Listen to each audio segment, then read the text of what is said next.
Hi hello welcome to SPM fashion Ernakulam. ഇന്നത്തെ വീഡിയോയിലേക്ക് എല്ലാവരെയും ഞാൻ സ്വാഗതം ചെയ്യുന്നു. ഇന്ന് നമുക്ക് കോട്ടണിൽ ഒരു ആലിയ കട്ട് കാണിക്കാം. നല്ല അടിപൊളിയായിട്ടാണ്. ഇപ്പൊ ചൂടൊക്കെ അല്ലേ, അപ്പൊ എല്ലാവർക്കും വെയർ ചെയ്യാനായിട്ടൊക്കെ നല്ല ഒരു കോട്ടണിലാണ്. നല്ലൊരു കോട്ടൺ വെറൈറ്റി ആണ്. ഇതിൽ 4 ഷെയ്ഡാണ് വരുന്നത്. കണ്ട സ്ട്രൈപ്സ് ആലിയ കട്ട് കണ്ട ഹാൻഡ് വർക്കും ഒക്കെ നല്ല അടിപൊളിയായിട്ടില്ലേ. പാച്ച് ദാ ഇങ്ങനെയാണ്, വലിയ പ്രിന്റിലാണ് വരുന്നത്. നല്ല അടിപൊളിയായിട്ടില്ലേ. കളറൊക്കെ കോഫി കളറാണ്. ഒരു 4 ഷെയ്ഡാണ് ഇതിൽ വരുന്നത്. നെക്സ്റ്റ് വരുമ്പോ ബ്ലൂ ഷെയ്ഡ് വരും. കണ്ട ഇത് വരുമ്പോ ചെങ്കല്ല് കളറ്.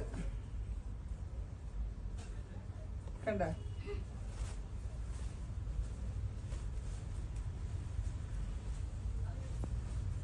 ഇത് വരുമ്പോ ഗ്രേ കളറിൽ വരും. കണ്ട നല്ല അടിപൊളി കോട്ടൺ മെറ്റീരിയൽ ആണ് ഇത്. ഇത് സൈസ് വരുന്നത് M2XXL ആണ്. അപ്പൊ ഇത് ഈ സ്ക്രീനിൽ കാണുന്ന നമ്പറിൽ എല്ലാവരും വിളിച്ച് എന്ത് സംശയം ഉണ്ടെങ്കിലും ചോദിച്ചോ പറഞ്ഞുതരാം. അപ്പൊ ഓക്കെ.